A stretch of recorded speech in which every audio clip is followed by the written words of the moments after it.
Jaz bi rekla, da zagotovo velik, tudi zato, ker se je prvi korak zgodil v času, ko taka sodelovanja niso bila tako zelo običajna kot danes.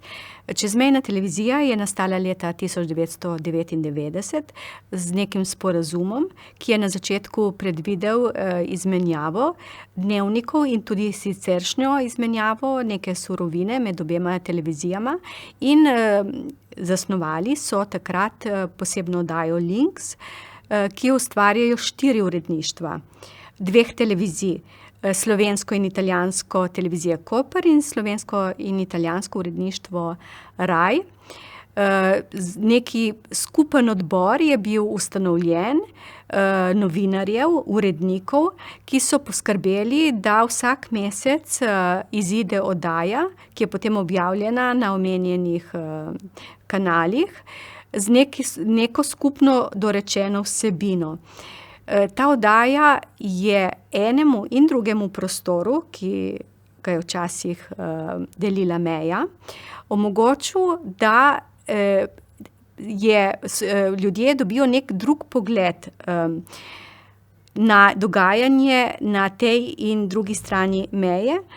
Čeprav na prvi pogled, na prvo žogo bi rekli, da ni nič takega. O tem smo poročali že prej.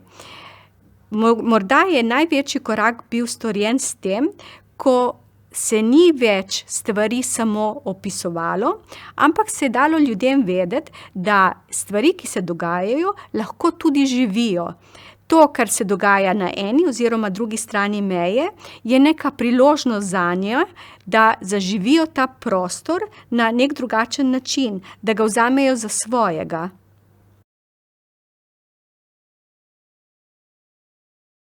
Govorim zdaj za naš program, to je program televizije Koper, regionalni program. Čezmejne vsebine niso več omejene samo na eno oddajo, ampak so postale sestavni del vseh oddaj. Jaz lahko rečem, da vse naše oddaje imajo elemente čezmejnosti. Nobene vsebine ni, nobene oddaje, ne programa, ki teh vsebin ne bi imel.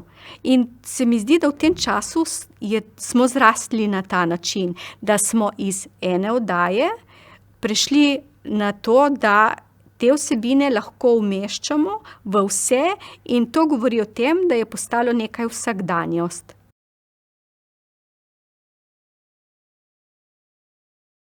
To je za nas zelo pomembno.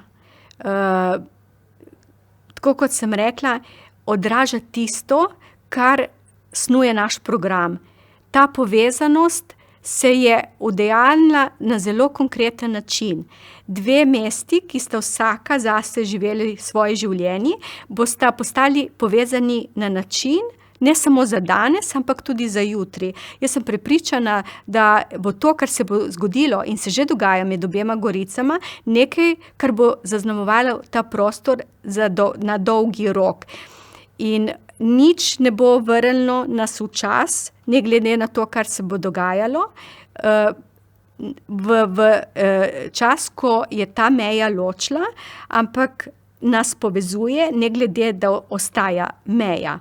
Mi to res vidimo kot priložnost nekega medkulturnega zbliževanja, ker je jezik vseeno še vedno neki element, ki nas ločuje in nas omejuje pri dostopnosti, zlasti televizijskih vsebin.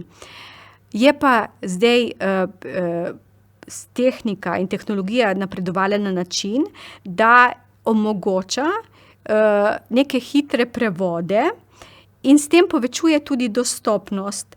Tako da jaz računam, da bomo dali na razpolago ljudem naše vsebine tudi v drugem jeziku, se pravi jeziku soseda, in na ta način omogočili, da bodo te naše vsebine, čezmejne vsebine, dostopne čim širšemu krogu. To je naša velika ambicija.